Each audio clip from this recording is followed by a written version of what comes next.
At that time the Lord said to me, "Chisel out 2 stone tablets like the first ones and come up to me on the mountain. Also make a wooden ark. I will write on the tablets the words that were on the first tablets, which you broke. Then you are to put them in the ark." So I made the ark out of acacia wood and chiseled out 2 stone tablets, like the first ones. And I went up on the mountain with the 2 tablets in my hands. The Lord wrote on these tablets what he had written before, the 10 commandments he had proclaimed to you on the mountain out of the fire on the day of the assembly. And the Lord gave them to me. Then I came back down the mountain and put the tablets in the ark I had made, as the Lord commanded me, and they are there now. The Israelites traveled from the wells of Bene Jaakan to Mosera. There Aaron died and was buried, and Eleazar his son succeeded him as priest. From there they traveled to Gudgodah and on to Jotbathah, a land with streams of water. At that time the Lord set apart the tribe of Levi to carry the ark of the covenant of the Lord, to stand before the Lord to minister and to pronounce blessings in his name, as they still do today. That is why the Levites have no share or inheritance among their fellow Israelites. The Lord is their inheritance, as the Lord your God told them.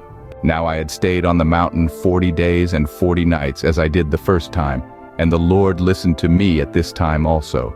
It was not his will to destroy you. "Go," the Lord said to me, "and lead the people on their way, so that they may enter and possess the land I swore to their ancestors to give them. And now, Israel, what does the Lord your God ask of you but to fear the Lord your God, to walk in obedience to him, to love him, to serve the Lord your God with all your heart and with all your soul, and to observe the Lord's commands and decrees that I am giving you today for your own good? To the Lord your God belong the heavens, even the highest heavens, the earth and everything in it. Yet the Lord set his affection on your ancestors and loved them, and he chose you, their descendants, above all the nations, as it is today. Circumcise your hearts, therefore, and do not be stiff-necked any longer.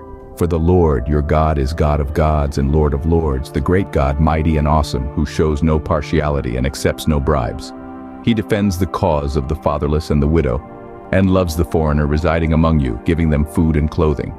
And you are to love those who are foreigners, for you yourselves were foreigners in Egypt. Fear the Lord your God and serve him.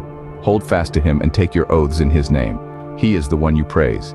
He is your God who performed for you those great and awesome wonders you saw with your own eyes. 22. Your ancestors who went down into Egypt were 70 in all, and now the Lord your God has made you as numerous as the stars in the sky.